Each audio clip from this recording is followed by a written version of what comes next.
भागवत महापुराण बड़ा रोचक प्रसंग है। इसके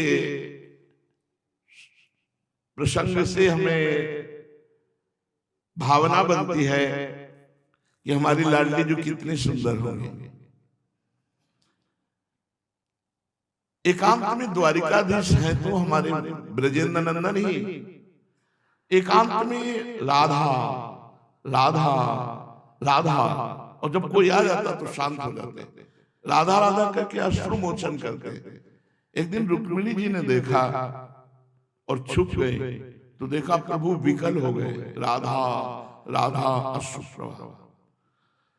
रुक्मिणी जी धीरे से गई, रहा नहीं गया और प्रभु के चरणों को चापते हुए कहा, प्रभु मैं आपसे एक बात पूछती हूं, वैसे तो मुझे त्रिभुवन सुंदरी कहते हैं, लक्ष्मी अवतार है, फिर भी सत्यभामा जी बहुत सुंदर है, जाम्बवती जी भी त्रिपुर सुंदरी अम्बा के ही अंश से हैं,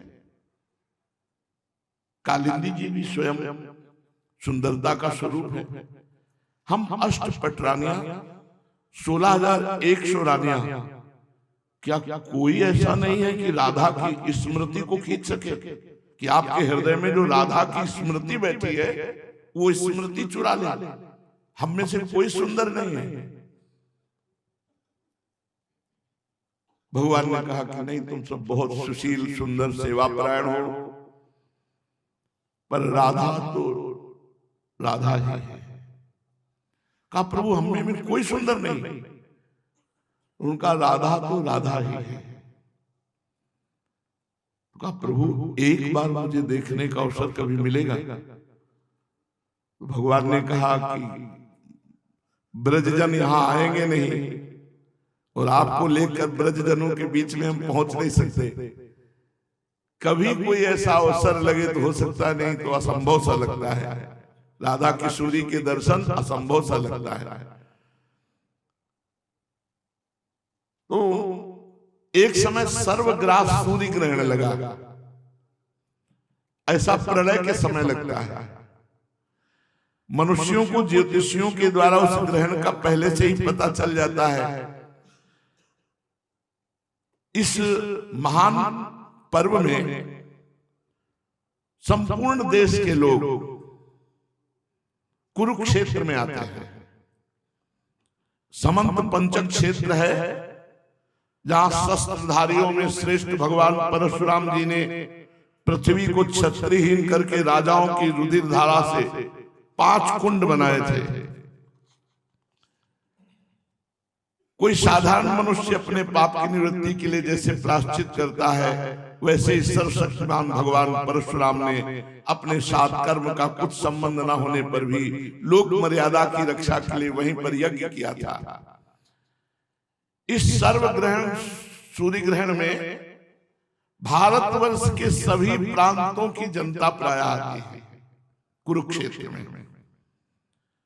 उनमें से अक्रूर, वसुदेव, उग्रसेन आदि बड़े बूढ़े तथा गद, प्रद्युम्न, शांबादि अन्य यदुवंशी अपने अपने पापों का नाश करने के लिए सब कुरुक्षेत्र आए। प्रद्युम्न नंदन, अनिरुद्ध, यदुवंशी सेनापति कृतवर्मा, सुचंद, सुक, सारण आदि के साथ नगर की रक्षा के लिए द्वारिका में रह गए, और प्रायः सब लोग आए। यदुवंशी एक तो स्वभाव से ही परम तेजस्वी, क्योंकि भगवान के अंश थे, और गले में स्वर्ण की माला, दिव्य हार, रत्नों के हार, हीरों के हार, पुष्पों के हार, बहुमूल्य वस्त्र, कवचों से सुसज्जित होकर बड़ी शोभा बढ़ गई। वे तीर्थ यात्रा के पथ में देवताओं के विमान के समान रथों, समुद्र की तरंगों के समान चलने वाले घोड़ों, बादलों के समान विशाल कायों, गर्जना करते हुए हाथियों और विद्याधरों के समान मनुष्यों के द्वारा ढोई जाने वाली पालकियों पर अपनी पत्नियों के साथ सवार होकर के कुरुक्षेत्र के, मानो स्वर्ग के बड़े बड़े लोकपाल यात्रा कर रहे हो, ऐसी शोभा। महाभाग्यवान यदुवंशियों ने कुरुक्षेत्र में पहुंचकर एकाग्रचित से संयम पूर्वक स्नान किया, और ग्रहण के उपलक्ष्य में निश्चित काल तक उपवास किया। जब ग्रहण संपन्न हुआ तो ब्राह्मणों को गौदान किया। ऐसी गौओं का दान किया जिन्हें वस्त्रों की सुंदर सुंदर झूले, पुष्पमालाएं, सोने की जंजीरें ये सब सजाई गई थी। इसके बाद जब ग्रहण का मोक्ष हो गया तो परशुराम जी के बनाए हुए कुंडों में यदुवंशियों ने बुद्धि पूर्वक स्नान किया। फिर बहुत से ब्राह्मणों को सुंदर सुंदर पकवान पवाया और अपने मन में संकल्प किया कि हमारे श्री कृष्ण के चरणों में हमारी प्रीति हो, हमारे श्री कृष्ण, हमारे प्रभु श्री कृष्ण के चरणों में हमारी प्रेम भक्ति हो, प्रीति हो, यही दान पुण्य का फल मांगा। भगवान श्री कृष्ण को ही अपना आदर्श और इष्ट देव मानने वाले यदुवंशियों ने ब्राह्मणों से अनुमति लेकर फिर प्रसाद पाया और ठंडी छाया वाले वृक्षों के नीचे अपने अपने अनुसार डेरा डाला, तंबू लगाए। अब जब विश्राम हो गया तो यदुवंशियों ने वहां आए हुए जनों से, अपने जनों से मिलने की प्रक्रिया शुरू की। मत्स्य देश, उसीनर नरेश, कौशल देश, विदर्भ देश, कुरुश, संजय, कंबोज, कैकय, मद्र, कुंती, आनर्त, केरल एवं अनेकों देशों के सैकड़ों नरपति आए हुए थे। परीक्षित इसके अतिरिक्त परम हितैषी, परम बंधु नंद बाबा और समस्त ब्रज से गोप और गोपियां ये सब वहां पहुंची हुई थी। यादवों ने, यदुवंशियों ने सबसे मिलकर वार्तालाप किया। सबके हृदय कमल, मुख कमल आनंद से खिल उठे। एक दूसरे को भुजाओं में भरकर, नेत्रों से अश्रुओं की झड़ी लगाकर हर गोप भगवान श्री कृष्ण से मिलता। सबकी बोलती बंद थी, केवल आंखों से बात हो रही थी। आनंद का समुद्र मानो उफान में हो, ऐसे ही गोपियां भी मिल रही थी। अनंत सौहार्द, मंद मंद मुस्कान, परम पवित्र तिरछी चितवन से देख देख कर भेंट अखबार करने लगी। अपनी भुजाओं में भरकर केसर लगे हुए वक्षा स्थल को उस समय नेत्रों से प्रेम के आंसू छलकने लगे। छोटों ने बड़े बूढ़ों को प्रणाम किया, बड़े बूढ़ों ने छोटों को आशीर्वाद दिया, समान वालों से हाथ मिलाया, गले लगाया। इस प्रकार सबसे भगवान श्री कृष्ण मिले। मिलकर के महल जो निवास स्थान भगवान के लिए बनाया गया था, वहां रुक्मिणी आदि से कहा कि आप लोगों ने कहा था कि कभी राधा किशोरी के दर्शन हो तो ब्रज का हमारा परिकर आया हुआ है, सबसे मिल के आ रहा है। आप जाओ और एक बार किशोरी जी के दर्शन करो। आप कहते थे कि राधा किशोरी की क्या समानता हम में से कोई नहीं कर सकता, आप जाकर देखो। जो छड़ीदार रक्षक थे, वो जहां किशोरी जी का शिविर बना हुआ था, वहां तो प्रथम द्वार पर जो राधा दासी विराजमान थी, ऐसी सुंदरता, लक्ष्मी कोटि विलक्ष लक्षण लसन लीला किशोरी सतई राधाज्यम ब्रज मंडले मधुरम राधा विदानम परम। करोड़ करोड़ लक्ष्मी आश्चर्यचकित हो जाए तो लक्ष्मी का अवतार श्री रुक्मिणी जी और प्रधान प्रधान अष्टपट रानियां पीछे उनके, उन्होंने देखा तो उन्होंने यही समझा कि यही राधा किशोरी है। इतनी सखियां सुंदर कि झुककर ऐसे, तो उनका स्वामिनी जो अंदर तो फूल की छड़ी लिए हुए दूसरी द्वार पर फिर झुक गई कि ये हो न हो राधा किशोरी होगी। इतनी सुंदर तो हमने कभी नहीं देखा। उन्होंने कहा स्वामी जो 7 देवड़ी, हर देवड़ी पे जो सखी विराजमान थी उसको उन्होंने राधा किशोरी, जे ही 7वें द्वार पर गई तो इतना तेज विराजमान था स्वामिनी जी के श्री अंगों का कि देखने में सब असमर्थ रहे, प्रेम विकल हो गए। ललितादि नित्य सहचरियां जो ब्रज मंडल में अलग अलग गांव में प्रकट हुई, प्रिया जी के आसपास ही सब हैं, अष्ट सखियों के गांव। उन सखियों ने प्रियाजू का चरणामृत जैसे देवर्षि नारद जी को पिला, ऐसे चरणामृत। तब उन्होंने देखा तेजो रूप निकुंज कलयन नेत्रादि पिंड स्थित महातेज के भीतर अनंत बिजलियों की कांति हमारी लाडली। अब सबके मुख से हा राधा अश्रु प्रवाह। सबसे प्रिया जो मिली, जब ये वापस गई तो खुद रो रही थी, हा राधा। तो प्रभु ने कहा, श्री कृष्ण चंद्र जी ने देखा अपने राधा का प्रभाव, कहीं कोई समानता है? स्वामी जी कह रहे पाछे न होती अब हूं, आगे हूं न हुए है, ये गति अद्भुत रूप की और है। ये ब्रज लीला के अंतर्गत है। निकुंज लीला में तो वृंदावनम परित्यज्य पादमेकम न गच्छति। सबसे भगवान श्री कृष्ण और पूरा द्वारिका का परिकर मिला। फिर हस्तिनापुर के परिकर से मिले। कुंती जी ने वसुदेव जी से कहा, भैया मैं बड़ी अभागिनी हूं, आज तक मेरी एक साध पूरी नहीं हुई। साध माने चाह। और आप जैसे साधु स्वभाव वाले मेरे भाई आपत्ति के समय मेरी सुध भी नहीं लिए, इससे बढ़कर दुख की बात क्या होगी? हम ये समझती है कि विधाता जिसके बाएं होता है उसे स्वजन संबंधी पुत्र मित्र सब कोई भूल जाता है। आप लोगों का कोई दोस्त नहीं, विधाता मेरे बाएं है इसीलिए ऐसा हुआ। वसुदेव जी ने कहा, बहन उलाहना मत दो, हमसे बिलग मत मानो, हम सभी मनुष्य दैव के खिलौने हैं। ये संपूर्ण लोग ईश्वर के वश में रहकर कर्म करता है, उसका फल भोगता है। बहन तुम्हें सच्ची बताएं, कंस के द्वारा हम इतना सताए गए कि हम 10 दिशाओं में भाग फिर रहे थे अपने प्राण बचाने के लिए। अभी कुछ ही दिन हुए, ईश्वर कृपा से कंस का वध हुआ और हम सब सुखी हुए।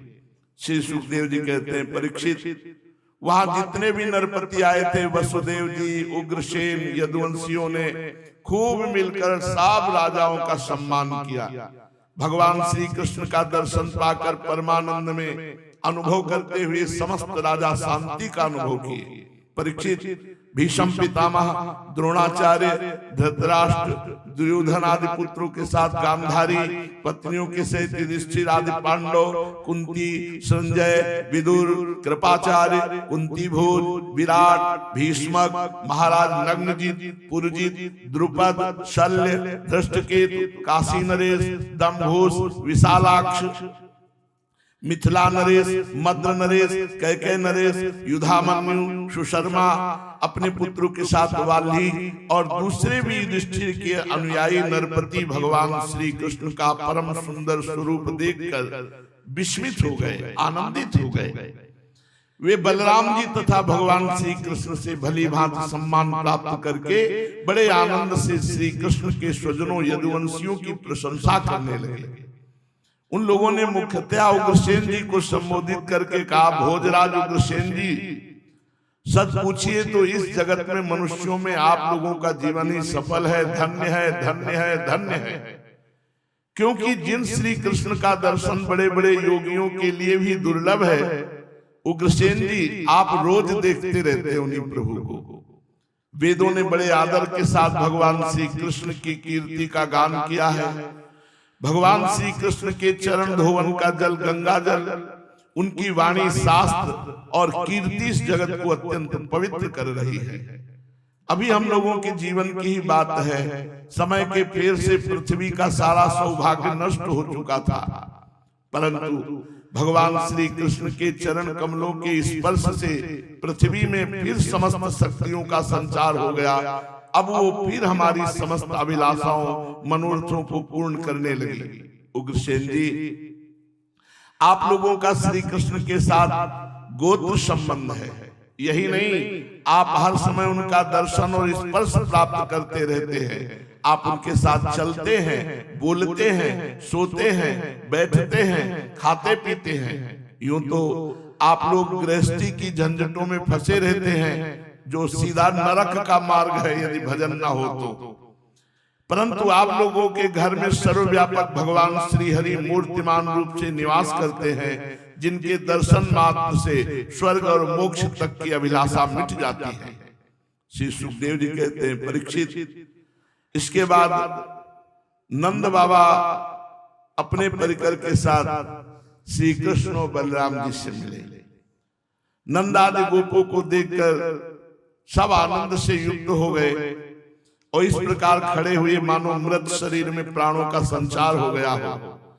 वे लोग एक दूसरे से मिलने के लिए बहुत दिनों से आतुर हो रहे थे, इसलिए एक दूसरे को बहुत देर तक गाढ़ आलिंगन करके छाती से लगाए रहे। नंद बाबा बलराम जी, नंद बाबा श्री कृष्ण चंद्रजू। वसुदेव जी ने अत्यंत प्रेम और आनंद से विवल होकर नंद जी को हृदय से लगा लिया। अब एक एक सारी बातें याद आने लगी। कंस किस प्रकार सताता था, किस प्रकार उन्होंने अपने पुत्र को गोकुल में ले जाकर नंद बाबा के घर विराजमान किया। भगवान श्री कृष्ण और बलराम जी तो मैया यशोदा के चरण पकड़ लिए। नंद बाबा मैया यशोदा उनको हृदय से लगाकर दुलार करती है। परीक्षित, उस समय भगवान श्री कृष्ण और बलराम जी की आंखों से अश्रु चल रहे थे जब यशोदा मैया दुलार कर रही थी। वे कुछ भी बोल न सके। यशोदा जी ने गोद में बैठा लिया श्री कृष्ण और बलराम को। द्वारिकाधीश हैं, सयाने हो गए, लेकिन माँ के लिए तो बेटा ही है।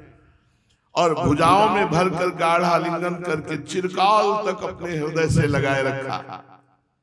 रोहिणी और देवकी जी ने ब्रजेश्वरी यशोदा का यह प्यार देख करके कि दोनों लाला को, कृष्ण और बलराम को अपनी गोद में लिए हैं, बार बार उनके मात्र प्रेम की सराहना की देवकी जी और रोहिणी जी ने। और वे यशोदा जी से कहने लगी, यशोदा रानी, आपने और ब्रजेश्वर नंद जी ने हम लोगों के साथ जो मित्रता का व्यवहार किया है वह कभी मिटने वाला नहीं है। उसका बदला इंद्र का ऐश्वर्य पाकर भी हम किसी प्रकार नहीं चुका सकते। नंदरानी जी, भला ऐसा कौन कृतज्ञ है जो आपके उस उपकार को भूल सके। देवी, जिस समय बलराम और श्री कृष्ण ने अपने माँ बाप को देखा तक न था और इनके पिता ने धरोहर के रूप में इन्हें आप दोनों के पास रख छोड़ा था, उस समय आपने इन दोनों की इस प्रकार रक्षा की जैसे पलकें पुतलियों की रक्षा करती हैं। आप लोगों ने इन्हें खिलाया, पिलाया, दुलार किया, रिझाया, इनके मंगल के लिए अनेकों प्रकार के उत्सव किए। सच पूछिए तो इनके माँ बाप आप ही लोग हो। आप लोगों की देख रेख में इन्हें किसी की आस तक न लगी। ये सर्वथा निर्भय रहे, ऐसा करना आप लोगों के अनुरूप ही था, क्योंकि सत्पुरुषों की दृष्टि में अपने पराये का भेदभाव नहीं रहता। नंदरानी जी, सचमुच आप लोग परम संत हैं। श्री सुखदेव जी कहते, परीक्षित, मैं कह चुका हूं कि गोपियों के परम प्रीतम जीवन सर्वस्व श्री कृष्ण ही थे। जब उनके दर्शन के समय नेत्रों की पलकें गिर पड़ती, तब वे पलकों को बनाने वाले को ही कोसने लगती। उन्हीं प्रेम की मूर्ति गोपियों को आज बहुत दिनों तक भगवान श्री कृष्ण का बहुत दिनों के बाद दर्शन हुआ। उनके मन में इसके लिए कितनी लालसा थी, इसका अनुमान भी नहीं किया जा सकता। सब गोपियों ने नेत्रों के रास्ते अपने प्रीतम श्री कृष्ण को हृदय में ले जाकर गाढ़ आलिंगन किया और मन ही मन तन्मय हो गई। परीक्षित, कहां तक कहूं, गोपियां उस भाव को प्राप्त हो गईं जो नित्य निरंतर अभ्यास करने वाले योगियों के लिए भी अत्यंत दुर्लभ है। जब भगवान श्री कृष्ण ने देखा कि गोपियां मुझसे तदात्म को प्राप्त हो गई हैं, तो एकांत में सब गोपियों को हृदय से लगाया, कुशल मंगल पूछा और हंसते हुए बोले, गोपियों, हम लोग अपने स्वजन संबंधियों का काम करने के लिए ब्रज से बाहर चले आए और इस प्रकार तुम्हारी जैसी प्रेषियों को छोड़कर हम शत्रुओं का विनाश करने में उलझ गए। बहुत दिन बीत गए, क्या कभी तुम लोग हमारा स्मरण करती हो? मेरी प्यारी गोपियों, कहीं तुम लोगों के मन में ये आशंका तो नहीं हो गई कि मैं अकृतज्ञ हूं? ऐसा समझकर तुम लोग हमसे बुरा तो नहीं मानने लगी हो? निसंदेह भगवान ही प्राणियों के संयोग और वियोग के कारण हैं। जैसे वायु बादलों तिनको रुई और धूल के कणों को एक दूसरे से मिला देती फिर स्वच्छंद रूप से उन्हें अलग अलग कर देती है, वैसे ही समस्त पदार्थों के निर्माता भगवान भी संयोग वियोग अपनी इच्छा अनुसार कराते रहते हैं। सखियों, ये बड़े सौभाग्य की बात है कि तुम सब लोगों को मेरा वह प्रेम प्राप्त हो चुका है जो मेरी ही प्राप्ति कराने वाला है, मेरा ही स्वरूप है। मेरे प्रति की हुई प्रेम भक्ति प्राणियों को अमृत पद अर्थात मेरा परम धाम प्रदान करने में समर्थ है। प्यारी गोपियों, जैसे घट पट आदि जितने भी भौतिक पदार्थ हैं उनके आदि अंत और मध्य बाहर और भीतर उनका मूल कारण पृथ्वी जलवायु अग्नि आकाश ओतप्रोत है, वैसे ही जितने भी पदार्थ हैं उनके पहले उनके पीछे उनके बीच में उनके बाहर उनके भीतर केवल मैं ही मैं विराजमान भगवान कह रहे हैं। ये प्राणियों के शरीर में पांचों भूत कारण रूप से स्थित है। आत्मा भोक्ता के रूप में जीव के रूप में स्थित है, परंतु मैं इन दोनों से परे अविनाशी सत्य हूं। ये दोनों मेरे ही अंदर प्रतीत हो रहे हैं, तुम लोग ऐसा अनुभव करो। परीक्षित, भगवान श्री कृष्ण इस प्रकार गोपियों को अध्यात्म ज्ञान की शिक्षा से शिक्षित किया। उसी उपदेश के बार बार स्मरण से गोपियों का जीवन कोश लिंग शरीर नष्ट हो गया और वे भगवत स्वरूप हो गई, भगवान को सदा सर्वदा के लिए प्राप्त हो गई। उन्होंने कहा, हे कमलनाभ, अगाध बोध संपन्न बड़े बड़े योगेश्वर अपने हृदय कमल में आपके चरण कमलों का चिंतन करते रहते हैं। प्रभु, जो लोग संसार के कुएं में गिरे हुए हैं उन्हें उससे निकालने के लिए केवल समर्थ है आपके चरणारविंद। एकमात्र सहारा है आपके चरण कमल। प्रभु, ऐसी कृपा कीजिए कि आपका वह चरण कमल घर गृहस्थी के काम करते रहने पर भी सदा सर्वदा हमारे हृदय में विराजमान रहे और हम एक क्षण के लिए भी उसे ना भूलें। परीक्षित, भगवान श्री कृष्ण ही गोपियों को शिक्षा देने वाले हैं और वही उस शिक्षा के द्वारा प्राप्त होने वाले तत्व हैं। इसके पहले जैसा कि वर्णन किया गया, भगवान श्री कृष्ण ने उन पर महान अनुग्रह किया। अब धर्मराज युधिष्ठिर और अन्य संबंधियों से कुशल मंगल पूछा। भगवान श्री कृष्ण के चरण कमलों का दर्शन करने से ही सारे अशुभों का नाश हो जाता है। भगवान श्री कृष्ण ने युधिष्ठिर जी का सम्मान किया, कुशल मंगल पूछा और अत्यंत आनंदित होकर उनसे कहने लगे, बड़े बड़े महापुरुष मन ही मन जिन श्री चरणारविंद मकरंद रस का पान करते रहते हैं, कभी कभी उनके मुख कमल से लीला कथा के रूप में वो छलक पड़ता है। प्रभु, इतना अद्भुत दिव्य रस है कि कोई भी प्राणी उसको पी ले तो जन्म मृत्यु के चक्कर में डालने वाली विस्मृति तथा अविद्या को नष्ट कर देता है। महाराज युधिष्ठिर ने कहा, भगवान आपके चरणारविंद मकरंद का प्रेम रस महात्मा जन पान करके तृप्त रहते हैं।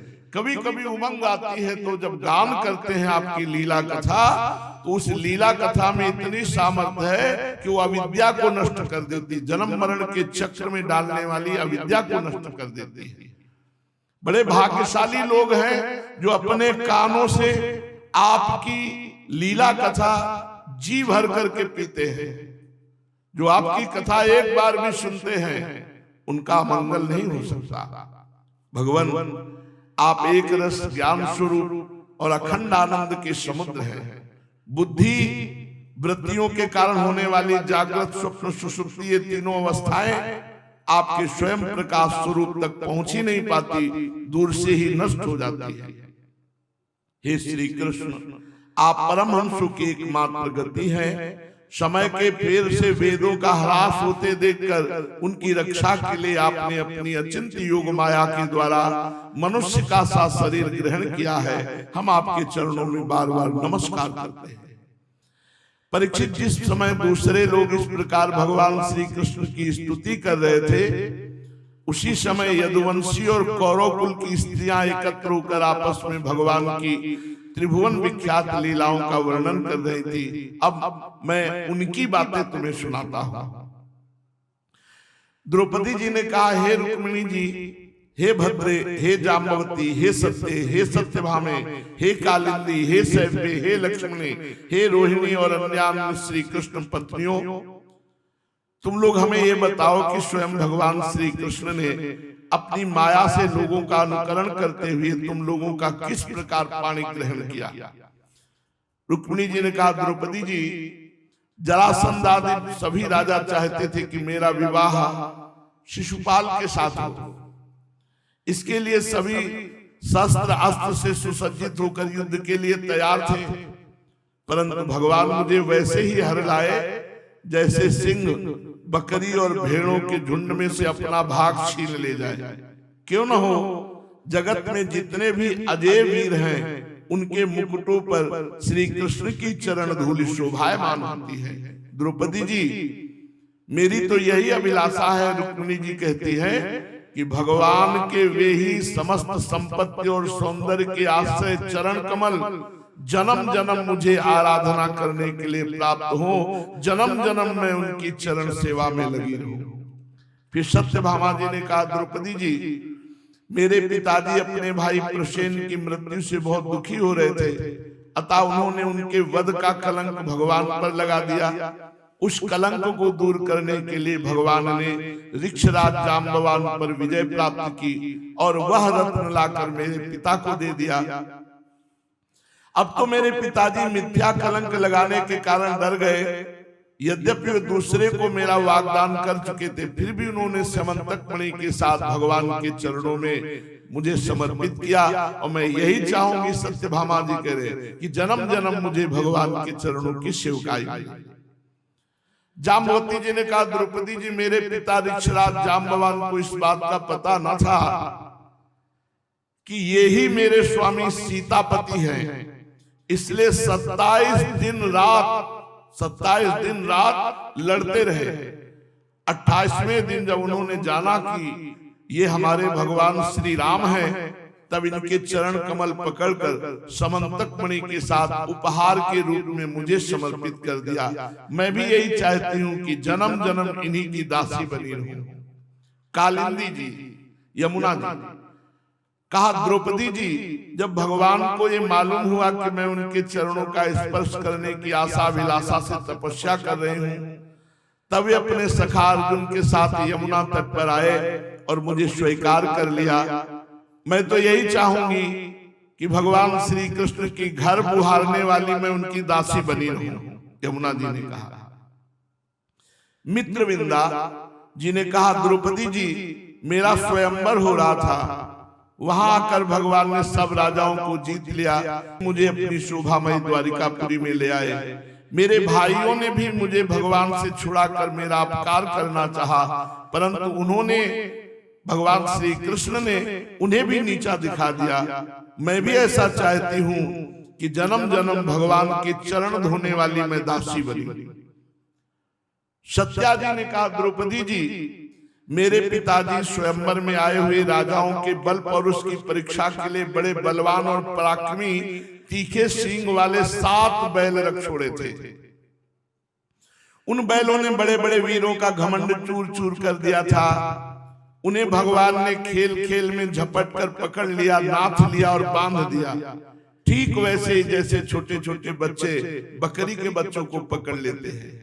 इस प्रकार भगवान बल पौरुष के द्वारा मुझे प्राप्त करके चतुरंगिणी सेना और दासियों के साथ द्वारिका ले आए।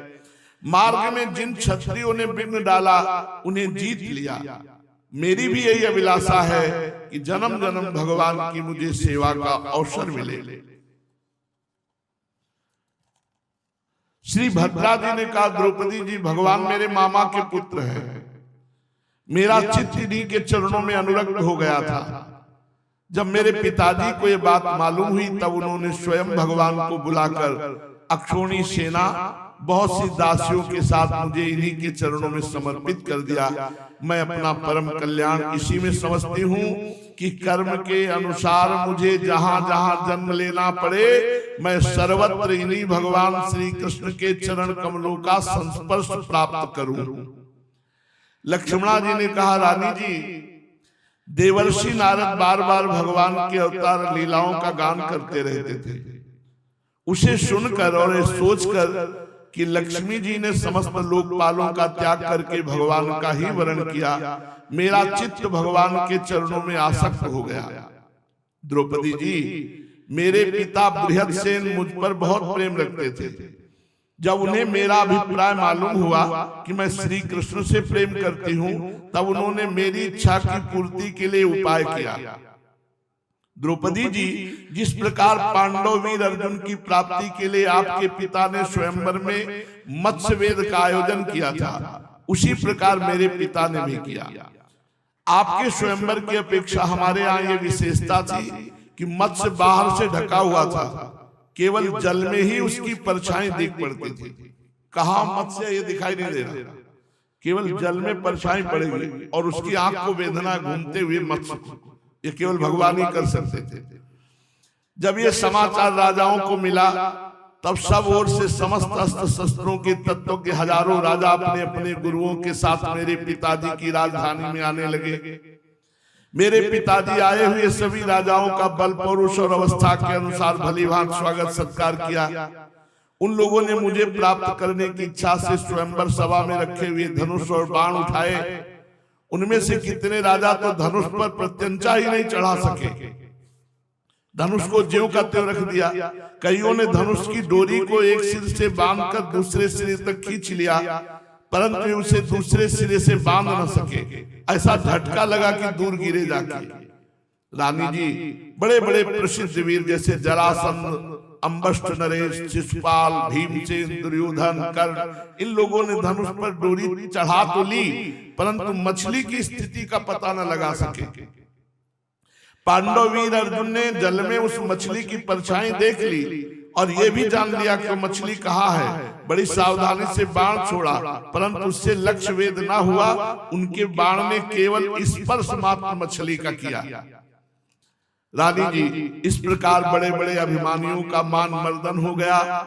अधिकांश नरपतियों ने मुझे पाने की लालसा और लक्ष्य वेद की चेष्टा छोड़ दी। तब भगवान ने धनुष उठाकर खेल खेल में अनायास उस पर डोरी चढ़ा दी, बाण साधा और जल में केवल एक बार मछली की परछाई देखी और बाण मारा और मछली को मार के नीचे गिरा दिया। उस समय ठीक दोपहर हो रहा था। सर्वार्थ साधक अभिजीत नामक मुहूर्त बीत रहा था। देवी जी, उस समय पृथ्वी में जय जयकार होने लगी, आकाश में दुंदुभियां बजने लगी, बड़े बड़े देवता आनंद विवल होकर पुष्पों की वर्षा करने लगे। द्रौपदी जी, उसी समय मैंने रंगशाला में प्रवेश किया। मेरे पैरों के पाजेब रुंझुन रुंझुन बोल रहे थे। मैंने नए नए उत्तम रेशमी वस्त्र धारण कर रखे थे। मेरी चोटियों में मालाएं गुथी हुई थी और मुंह पर लज्जा मिश्रित मुस्कुराहट थी। मैं अपने हाथों में रत्नों का हार लिए हुए थी, जो बीच बीच में लगे हुए सोने के कारण और भी दमक रहा था। द्रौपदी जी, उस समय मेरा मुखमंडल घनी घुंघराली अलकों से सुशोभित हो रहा था। कपोलों पर कुंडलों की आभा पड़ने से और भी दमक उठा था। मैंने एक बार अपना मुख उठाकर चंद्रमा की किरणों के समान सुशीतल हास्य रेखा और तिरछी चितवन से राजाओं की तरफ देखा और फिर भगवान के गले में जयमाला डाली। मैंने ज्यों ही वरमाला पहनाई, त्यों ही मृदंग, पखावज, शंख, ढोल, नगारे आदि बाजे बजने लगे। नट और नर्तकियां नाचने लगी, गवैये गाने लगे। द्रौपदी जी, जब मैंने इस प्रकार अपने स्वामी प्रीतम भगवान को वरमाला पहना दी, उन्हें वरण कर लिया, तब कामापुर राजाओं को बड़ा डाह हुआ। वे चिढ़ गए। भगवान ने अपने श्रेष्ठ 4 घोड़ों वाले रथ पर मुझे चढ़ा लिया और हाथ में सारंग धनुष लेकर कवच पहनकर युद्ध करने के लिए रथ पर खड़े हो गए।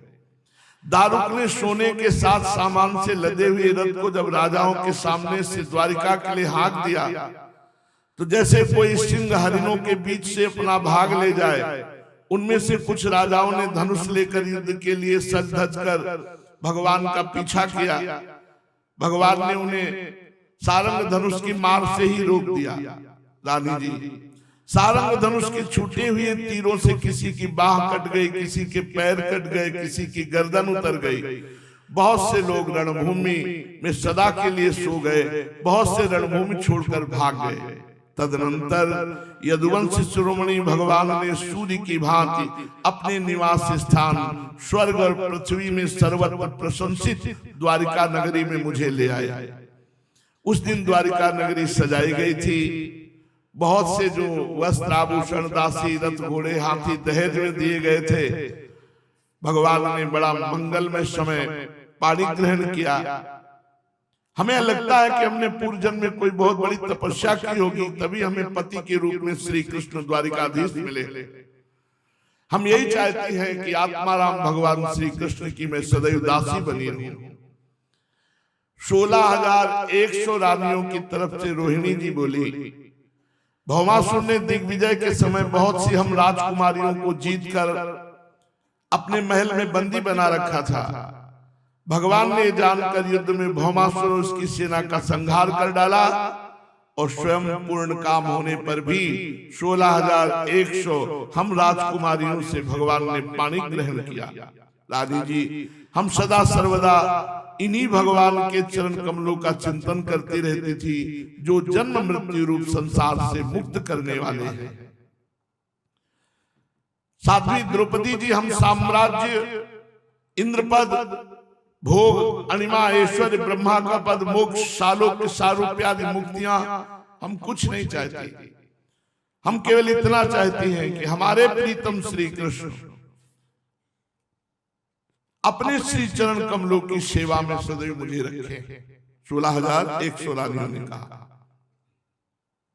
उदार शिरोमणि भगवान ने जिन चरण कमलों का स्पर्श करके गौ चराते समय गोप गोपियां, भीलिनी, तिनके और घास लताएं तक को पावन कर दिया, हम उन्हीं चरणों की दास्ता चाहते हैं।